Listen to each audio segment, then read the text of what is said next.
तो मैं बताता हूँ, जिस आदमी को उन्होंने मेरे घर की बैक साइड पे मारा ना, उसकी चीखों की आवाज़ मेरे घर में आ रही थी। आपके घर की दीवार के पीछे लाके एक बंदे को फेंकें और पहले उसको जानबूझकर ऐसी जगह गोली मारें कि वो ना मरे और वो चीखे, और उसकी चीखें आपके घर के अंदर सुनाई दें, आपके माँ बाप का वो लास्ट वाला कमरा हो, साथ आपके बच्चों का हो, वहाँ पे चीखें आपके घर में सुनाई दें, और फिर वो दोबारा गोली मारें ताकि ये और चीखे, और फिर 4 गोलियों के साथ उस आदमी को मारें और फिर अगले 10 मिनट 5 मिनट वहाँ फायरिंग करते रहें। तो मैं आपसे पूछूंगा कि इमोशंस हैं या नहीं है।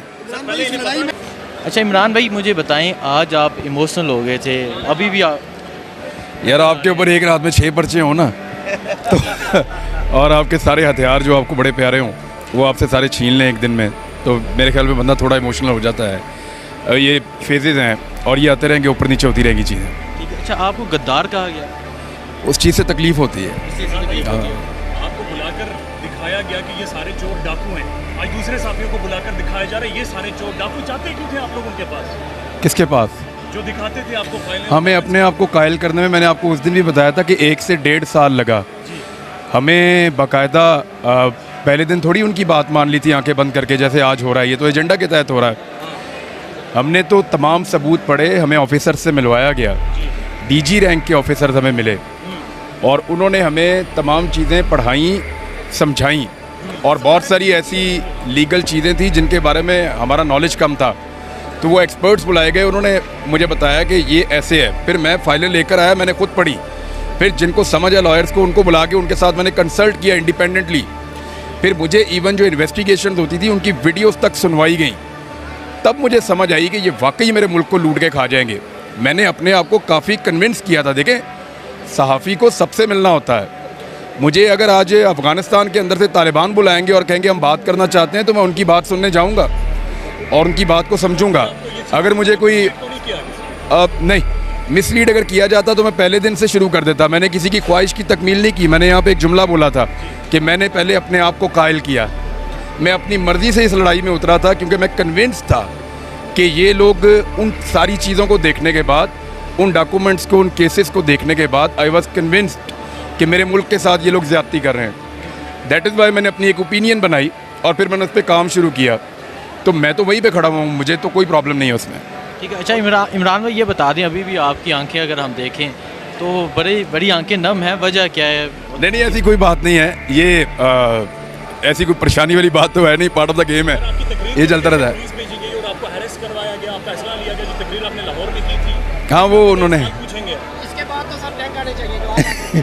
नहीं, मैंने क्या किया देखो, 1 मिनट, मैंने जो बातें की, क्या मैं कुछ गलत कह रहा था? सर हम पूछेंगे इस बार। हाँ, तो मैं सवाल पूछ रहा हूँ कि भाई यार 1 मिनट, आप मुझे बताएं कि आप मुझे लेकर जाएं खाना खिलाने के लिए अभी सारे, और कहें कि बाहर बहुत अच्छा जो है वो आपको फ्रूट चाट मिलेगी, वहाँ जाके आप मुझे गन्ने का जूस पिला दें, तो मैं आपसे पूछूंगा नहीं कि यार ये आपने क्या किया है, कह के तो आप मुझे कुछ और लाए थे यहाँ पे।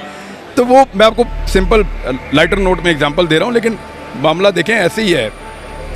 और ये सवालात वो हैं जिनके अब जवाब देने पड़ेंगे, और ये सवालात सिर्फ पाकिस्तान के अंदर करप्शन के नहीं हैं, ये पाकिस्तान के दूसरे मुल्कों के साथ ताल्लुकात के साथ भी जुड़े हैं, ये पाकिस्तान की नज़रियाती असास के साथ भी जुड़े हैं, ये पाकिस्तान के नज़रिया के साथ भी जुड़े हुए हैं। अब इन सवालात के जवाब लोग मांगते हैं, और ये वो लोग हैं जो पढ़े लिखे हैं, वो पूछते हैं। इतनी बड़ी पर्सनालिटी है इस वक्त आप पाकिस्तान में? पता नहीं मुझे इसके बारे में, मुझे अभी तक वैसे हाथ किसी ने नहीं लगाया। 2-4 दफ़ा हाथ डाला है लेकिन मैं निकल लिया, बचत हो गई। और कोई ना कोई दोस्त खुद ही बता देता है। फैमिली के साथ इस्लामाबाद आए हैं या वैसे? यानी ऑफ द रिकॉर्ड मैं आपको बताता हूँ, नहीं मुझे इसके लिए वकला ने इन्वाइट किया था, that is why I am here. लेकिन मुझे कल एक दोस्त ने फ़ोन किया, उसने कहा खान साहब यू हैव 40 मिनट्स, तो आप निकल जाएँ। तो मैंने फिर वहाँ पे उनको हथियार भी अपने दे दिए, लाइसेंस भी दे दिए, मैं मूव नहीं किया वहाँ से। फिर दोबारा शाम को मैसेज आया कि अगेन यू हैव 40 मिनट्स, अब आपके ऊपर रेड मारेंगे। बहरहाल वो नहीं हुआ ऐसा कुछ। अच्छा, मुझे साफियों की ज़ुबान, तेरी ज़ुबान बंद हो सकती है बता तो कैसे हो जाएगी बंद? मुझे ये बताएं, पाकिस्तान के साथ, पाकिस्तानी कौम के साथ ये कब तक ऐसा होता रहेगा? देखें, जब तक खेलने वाले खेलते रहेंगे तब तक खेल के रूल्स के ऊपर सवाल उठते रहेंगे, और लोग पूछते रहेंगे कि भाई ये रूल तो ऐसा नहीं था। यानी मैं आपको बताता हूँ कि मैंने कोई ऐसी बात नहीं की जहाँ मैंने तौहीन की हो अपने इदारे की। एक ऐसा जुमला मैंने नहीं बोला जहाँ मैंने अपने इदारे की तौहीन की हो।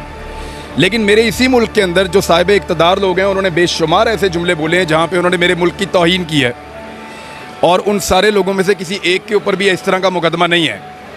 मेरे पास 1 दर्जन के करीब FIR हैं अब, तो ऐसे ही है। Thank you.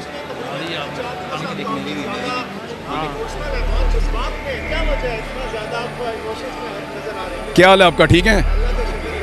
नहीं इमोशन में नहीं यार, आपके ऊपर भी पर्चे देते हैं ना 6-7 एक रात में। सुबह मैं आपसे पूछता हूँ इमोशंस कैसे हैं आपके। आपको मैं बताता हूँ, जिस आदमी को उन्होंने मेरे घर की बैक साइड पे मारा ना, उसकी चीखों की आवाज़ मेरे घर में आ रही थी।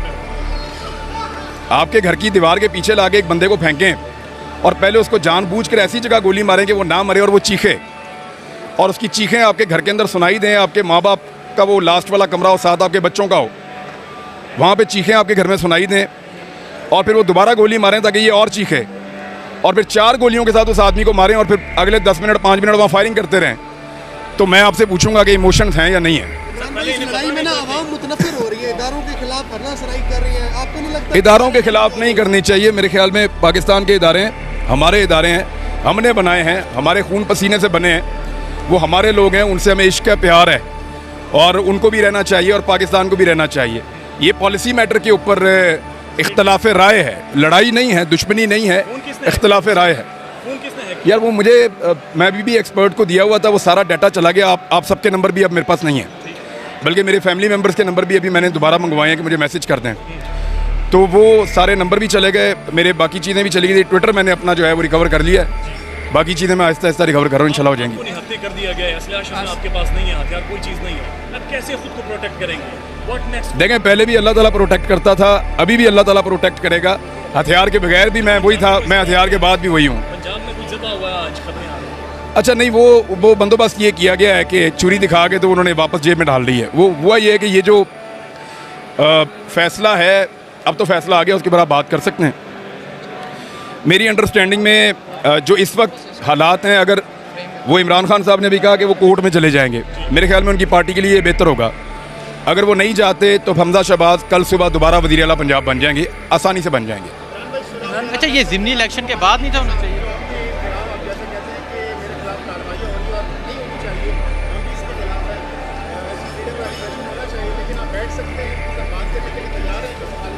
मैं रोज़ बैठता हूँ, रोज़ बात करता हूँ, मुझे जब कोई बुलाता है मैं उनके साथ बैठता हूँ, लेकिन सुलह उसके साथ होती है जिससे आपकी लड़ाई हो। तो मुझे ये बताएं, जो ज़िमनी इलेक्शन हो रहा है उसके बारे में सारे इमरान रियाज के साथ क्या मसला है? कोई मसला नहीं है, ये तो मुझे खुद समझ नहीं आ रही, यही तो बात पूछ रहा हूँ कि मसला क्या है। मैं तो वही वाली लड़ाई लड़ रहा हूँ जो बड़ी ज़रूरी थी, तो मसला क्या है, यही तो पूछ रहा हूँ मैं। अच्छा, मुझे बताएं, जो ज़िमनी इलेक्शन हो रहा है पंजाब में, ये जो आज का फैसला उस पर इफेक्ट कितना होगा, और ज़िमनी इलेक्शन में जो नताइज बदलने की सारी तैयारियाँ जारी हैं, उसके बारे में क्या कहें? देखिए, ज़िमनी इलेक्शन को मैनेज किया जा रहा है पंजाब में, और बड़े तगड़े पैमाने पे किया जा रहा है। उन 4 हल्कों में लोड शेडिंग भी नहीं होती। अब लोग दुआएं मांग रहे हैं, काश हमारे हल्के का लोटा हो जाता, हमारे यहाँ पे इलेक्शन होता, हमारी भी बिजली ना जाती, यहाँ पे 24 घंटे लोड शेडिंग ना होती, तो वो लोग बेचारे अब इस तरह की दुआएं कर रहे हैं। वो पूरा मैनेज किया जा रहा है। इलेक्शन अगर हमजा शहबाज की हुकूमत वहाँ पर रहेगी तो ज़िमनी इलेक्शन में जिस तरह के वो वसाइल इस्तेमाल कर रहे हैं और जिस तरह हमजा शहबाज के मालिक जो हरकतें कर रहे हैं, तो उससे तो सब साबित। आपको लगता है? कभी भी नहीं। सारे आपके कैंसिल कर दिए गए, जब दोबारा कैंसिल करने हथियार लेने आपने उनको जूस पिलाया? हाँ जी, नहीं मैंने उनको पिलाया वो कल, क्योंकि लाइट गई हुई थी तो हमारा जूसर नहीं चल रहा था, तो मैंने उनको नहीं लाइट गई हुई थी, नहीं वो जूसर नहीं चल रहा था, कल हमने उनको पिलाया, एक में रूह अफ़ज़ा कहते हैं उसको, वो कल उनको वो पिलाया जी। डॉक्टर यास्मीन राशिद ने जो कहा है न्यूट्रल रहें, तो उसके बारे में क्या कहें? वो उनकी ओपिनियन है, मेरे ख्याल में उनके पास, मैंने उनसे बात की थी उनकी पार्टी से, वो लोग ये कह रहे हैं जी हमें दीवार के साथ लगाया जा रहा है, और वो इदारों के ऊपर इल्ज़ाम लगाते हैं, ख़ासतौर पर पाकिस्तान के हसास इदारे के ऊपर वो एलिगेशन लगाते हैं लाहौर में बैठी हुई शख्सियत पे।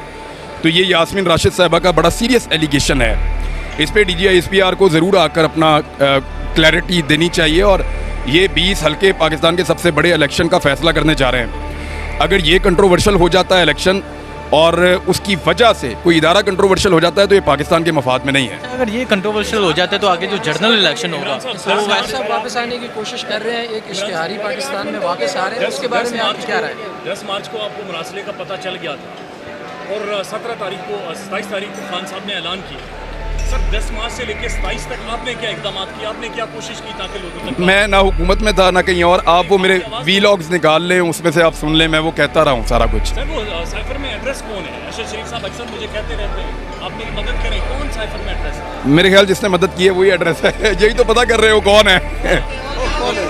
Thank you very much.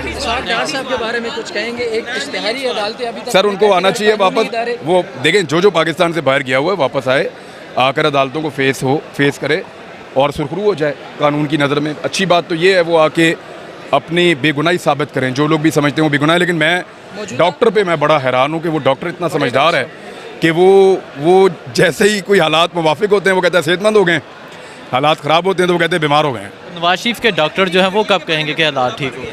मियाँ साहब के डॉक्टर इधर हैं, उधर नहीं है।